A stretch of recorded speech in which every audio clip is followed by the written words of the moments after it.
우리나라가 요즘 대선을 앞두고 있는 것처럼 있어서 여러 각 당의 후보들이 나름대로의 정책도 공약도 발표하면서 각 당에서 주자들을 선출하는 그런 시점이 있습니다. 우리나라 몇 년 전에 이명박 대통령 시절에 그분은 중동의 부를 끌어들이기 위해 이슬람 은행을 유치하려고 했습니다. 이슬람 은행은 샤리아 법에 근간을 두고 운영되어지고 있는데, 샤리아 법이라고 하는 것은 여인들에게 고통을 주는 법, 19세가 되면 부모의 결정으로 강제로 결혼하고 폭력을 또 일삼을 수도 있습니다. 이슬람 은행이 들어오면 이슬람 관습법인 샤리아법이 들어올 수밖에 없고, 그렇게 되어지면 광범위하게 이슬람 문화와 이슬람 교인들이 우리 땅에 유입될 수밖에 없습니다. 감사하게도 당시 교계 지도자들이 이것을 먼저 또 알아가지고 교회 연합기구들에서 이 일을 반대하게 되어졌고, 또 국회의원 된 사람, 그 중에 뭐 또 앞에 선 사람, 이혜원 국회의원 사람이 앞에 나서서 어떻게 해서 중단됐어요. 하여간 의혹을 계속 중단돼서 참 감사하게 되고 있는 후, 이제 박근혜 전 대통령이 경제 침체를 회복하기 위해서 몇 년 전에 중동을 순회한 후 인구 17억의 이슬람의 음식인 할랄이라고 하는 이 할랄의 허브 국가를 한국에 좀 주둔하려고 만들고자 했습니다. 유대인들에게 코쇼라고 한다면 유대교 율법에 의해 식재료들을 조리하고 또 이런 선정하는 과정 속에서 식재료가 엄선하는 절차를 거친 음식이 코쇼라고 하는 음식입니다. 이 뜻이 할랄이라고 하는 것은 이슬람 교인들이 율법에 의하여 만든 정결 음식입니다. 근데 이 한국을 할랄의 허브국가로 만들려고 할랄을 금인해주는 수많은 이슬람의 지도자를 갖다가 이맘이라 그러는데, 이 이스라엘 지도자들이 우리나라로 유입할 수밖에 없고, 거기다가 할랄을 생산하기 위해 수많은 이슬람 교인들이 들어올 수밖에 없는, 이미 전통적 기도 국가인 영국도 이슬람화시킨 이슬람들이 이제 아시아를 보면서 아시아의 타겟이 한국이 좋겠다, 허브 국가를 만들려고 노리고 있는 와중에 박근혜 정부는 할랄의 허브 국가가 되고자 선언한 바가 있었습니다. 그리고 이런 와중 속에서 정말 많이 반대는 있었지만, 그럼에도 불구하고 우리나라에 이태원이나 이런 등등 등지에 보면 할랄 음식을 많이 들어왔어요. 식당이 많이 들어왔습니다. 이 땅에.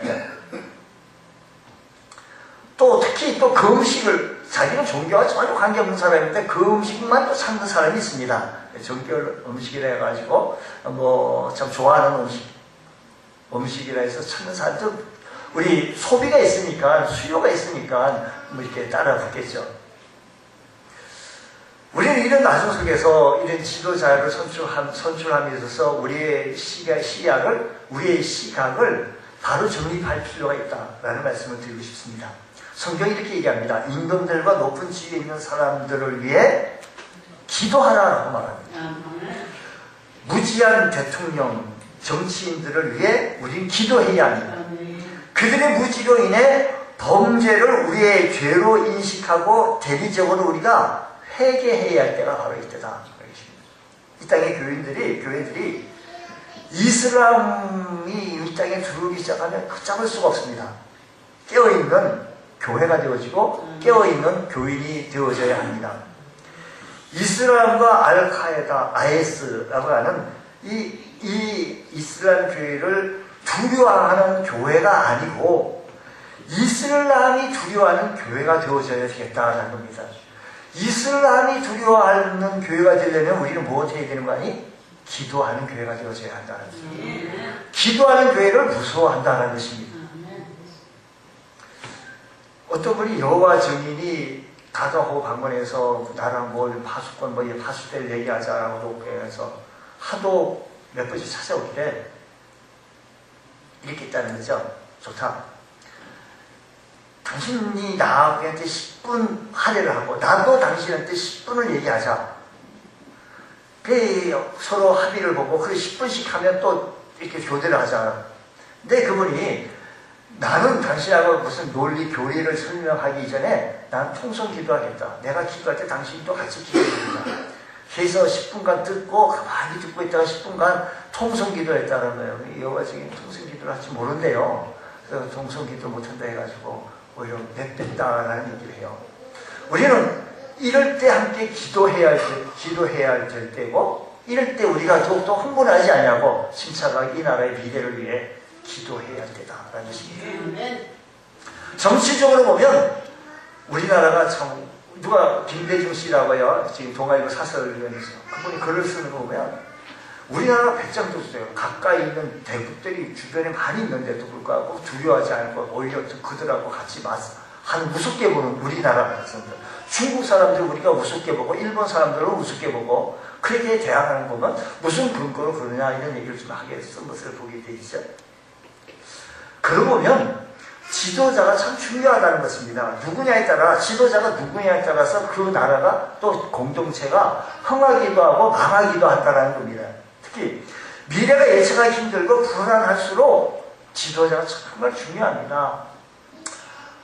가까이 있는 북한에서는 계속 뭘 어디 쏜다 그러고 우리나라도 몰래 무슨 미국과 함께 같이 뭐 어디에서 뭘 했는데 그걸 먼저 알고 그들이 뭐 뉴스에 이렇게 남조선 뭐 사람들이 그걸 했다라고 막 먼저 터뜨려가지고 우리나라 나중에 또 그걸 얘기하는 모습을 보면 아주 그쪽에서 우리나라는 아주 그 남한 전역을 아주 신문 들여다보듯이 들여다보고 있는 것 같아요. 그렇기 때문에 지도자가 참 중요하다는, 미래를 내다볼 수 있는 통찰력과 사람의 마음을 얻을 수 있는 설득력과 꿈을 이룰 수 있는 실천력을 갖출 수 있는 지도자가 우리나라에서도 좀 탄생되어지기를 간절히 기대해 봅니다. 우리나라의 미래를 위해 훌륭한 지도자가 나타나야 될 텐데 우리는 저 사람이 예수 믿는 사람이든 안 믿는 사람이든 우리가 그걸 가지고 있는 가치관이 무엇인가, 이것을 보자라는 것입니다. 한때 우리나라에 중동에 있는 그 병, 메르스는 중동 지역의 호흡기 질환인데 낙타의 숙주를 통해 감염된다고 통해 알려져 있죠. 그래서 낙타를 가까이 하지 말고 이렇게 합니다. 우리 여러분 한국 낙타를 보려면 동물원이나 가야 볼 수 있는 거 아니겠습니까? 그런데 왜 메르스가 한때 그렇게 국민들에게 공포감을 안겨다 주게 되었습니까? 그해 시청 앞에서는 동성애 축제를 한다고, 케어 축제를 한다고 난리를 법석을 지키고 있습니다. 하나님께서 좋아하지 아니하는 가치관을 가진 사람이라고 한 사람이 지도자가 되어진다면 성경적인 가치관에 반하는 가치관을 가지고 있다라고 한다면 그가 지도자가 되었을 때 어떤 정책을 필 것인가 라는 것을 우리가 생각해 보자라는 것입니다. 우리는 꼭 기억해야 할 것이 있습니다. 그 사람이 어떠한 가치관을 가지고 있으며 우리가 가지고 있는 꿈이 무엇인지, 또 우리 교회를 위한 지도자, 우리 교회를 위한 가치관이 어떤, 또 가정을 위해서, 직장을 위해서 훌륭한 지도자들이 우리는 좀 세워져야 할 것입니다. 크게는 나라의 지도자, 또 좁게는 우리의 가정, 우리의 직장의 지도자. 직장의 지도자가 또 잘못되어지면 직장생활 참 고롭습니다. 학교의 교수의 지도자가 잘못 세워지면 학생이 참 수업 듣기 참 괴롭습니다. 성경에 수많은 지도자들이 나옵니다. 그 중에 훌륭하고 탁월한 지도자를 뽑으라고 한다면 오늘 우리가 함께 읽었던 느헤미야 지도자를 손꼽을 수가 있습니다. 그런 탁월한 리더십을 발휘해서 나라를 위기 가운데서 건져냈고 민족을 든든한 반석 위에 세웠으니 오늘 우리의 현실 속에서 나라 속에 볼 때는 느헤미야 같은 지도자, 우리의 가정으로 우리 교회에 또 여러 각 부서에서 우리 여러 학교 캠퍼스에서 직장에서 이런 지도자가 우리가 탄생되어진다고 한다면 우리가 바라고 우리가 꿈꾸는 교회, 우리가 꿈꾸는 나라, 공동체가 되어지게 될 것입니다. 자, 그러면 느헤미야 얘기는 제가 앞에 우리 올해 들어오면서 작년 12월 때부터 쭉 이렇게 좀 역사순으로 좀 설교 말씀을 주일날에 하다 보니까 많이 좀 반복이 되어진 것 같아서 간단 요약을 정리하면, 이스라엘 백성들이 한때는 바벨론 시대에서 바벨론 포로로 끌려가서 70년 동안 힘겨운 포로 생활을 하게 되어졌고, 바사가 즉 페르시아 제국이 바벨론을 무너뜨리게 되면서 그 당시의 왕 고레스 왕이 허락하여 귀환하게 되어져서 가나안 땅으로 돌아올 수 있는, 고향 땅으로 돌아오게 되어줄 수 있는 그런 은혜를 얻게 되어진 것입니다. 그 후 537년 고레스 왕이 칙령을 내려 예루살렘 재건을 하게 되어졌는데, 그 당시 스룹바벨 총독 지도하에서 예루살렘 성전을 재건하게 되어진 것입니다. 그 후 아닥사스 왕 때에 율법사 학사 에스라가 귀환하여 백성들의 영적 각성을 크게 외쳐서 힘을 기울이게 되어진 것입니다. 그 후 기국한 백성들이 죄에 빠지게 되어지고 여러 가지 환난과 핍박과 박해를 받게 되어졌는데, 이 이스라엘 백성들이 큰 위기를 겪고 있었을 때, 이때 느헤미야는 바사에서 아닥사스다 왕의 총애를 받아 높은 관직에 있었던 사람입니다. 뜻밖의 고국의 위기의 소식을 듣게 되어지자 왕에게 간청하여 유다 총독이 되어 예루살렘으로 돌아오게 되어졌고, 돌아와 예루살렘 성벽 재건 공사를 필두로 나라 재건을 하게 되어졌던 사람이 느헤미야였다는 것입니다. 자, 근데 성벽 재건하게 되었을 때 내부적으로 외부적으로 참 많은 어려움이 있었습니다. 그런 어려움이 있었는데도 불구하고 그 지도자는 잘 난관을 뚫고 나가서 그 목적한 바를 이루었다, 이 말씀인 것입니다. 자, 그러면 느헤미야는 이 영적인 이런 내적으로 외적으로 이런 어려움이 있게 되었을 때 어떻게 했는가니, 그는 기도의 사람이었다는 것입니다. 기도했다는 것입니다. 하나님께서 그의 기도를 들어주시고 백성들이 그를 따랐다라는 것이죠. 느헤미야서 보게 되시면 먼저 페르시아 제국 때 느헤미야가 고향의 소식을 듣습니다. 3절 말씀 보면 이렇습니다.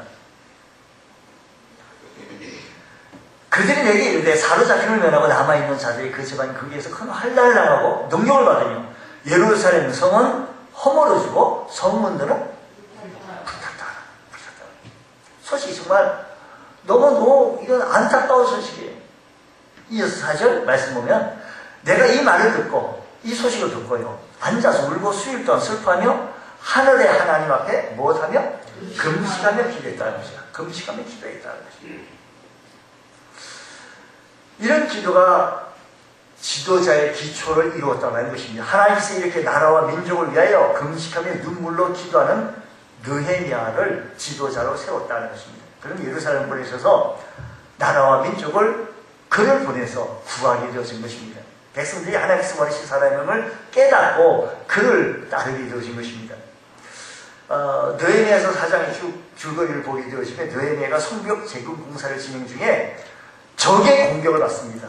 이때 우리 하나님이여 들으시옵소서, 적의 공격을 받을 때 무엇했다? 우리 하나님이여 들으시옵소서라고 하면서 기도했다는 것입니다. 또 6장의 말씀은 저들이 쳐들어와서 5번이나 협박하는 편지를 받게 되었을 때 백성들이 두려워서 일손을 놓게 되어지는 바로 그때 느헤미야는 하나님 앞에 가가지고 이제 내 손을 힘있게 하여 달라고 하나님 앞에 부르짖어 기도했던 사실들을 바라보면, 여러분 이걸 추진해 나가다가 어려움을 당할 수 있습니다.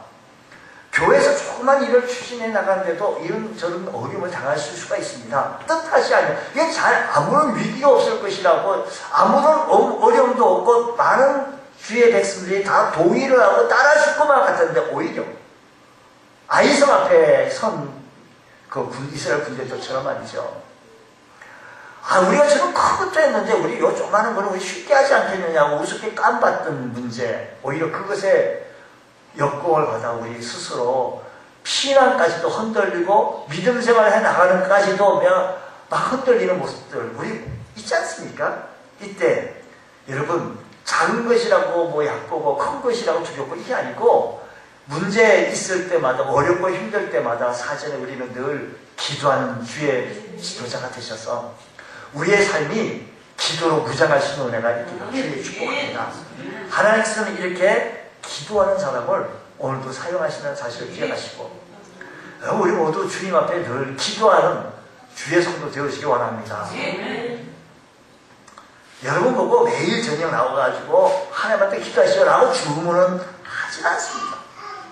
해야 되겠죠, 목사로서. 근데 그게까지는. 그러나 우리가 기도 현장에 나와서 공정히 기도 시간에 함께 한번 해보십시오. 하나님께서 여러분을 도우시고 붙잡아 주실 줄로 믿습니다. 두 번째로 느헤미야는 리더십의 행정적 특징을 가지고 있었는데, 그는 일처리가 아주 뛰어났다는 것입니다. 통찰력과 추진력과 통합력이 있었는데, 우선 느헤미야는요, 하나님의 뜻을 읽을 줄 알았다는 것입니다. 남다른 통찰력을 가지면서 앞으로 이 나라의 백성들을 공동체에 이끌고 나갈 방향을 알았다는 것입니다. 자, 2장 12절 말씀 보면 이렇게 얘기해요. 내 하나님께서 예루살렘을 위하여 무엇을 할 것인지 내 마음에 주신 것을 내가 아무에게도 말하지 않냐고, 밤에 일어나 몇몇 사람과 함께 나갈새 내가 탄 진성 외에는 다른 진성이 없더라. 그가 하나님께로부터 무엇을 해야 할지 그 마음에 이미 받았습니다. 그리고 그것이 구체적으로 무엇인지 확인하기 위해서 남몰래 치밀하게 준비했던 것이 있습니다. 그렇습니다. 지도자는요, 우리 백성들이 어떤 방향으로 나가야 될 것인지, 남들이 보지 못하는 거, 남들이 듣지 못하는 것을 듣고 앞으로 나갈 방향을 제시하게 되어졌다, 이 말씀인 것입니다.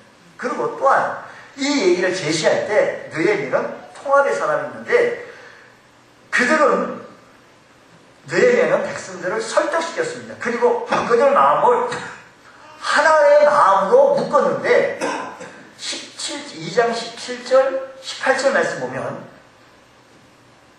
후에 그들에게 이르기를 우리가 당한 공경을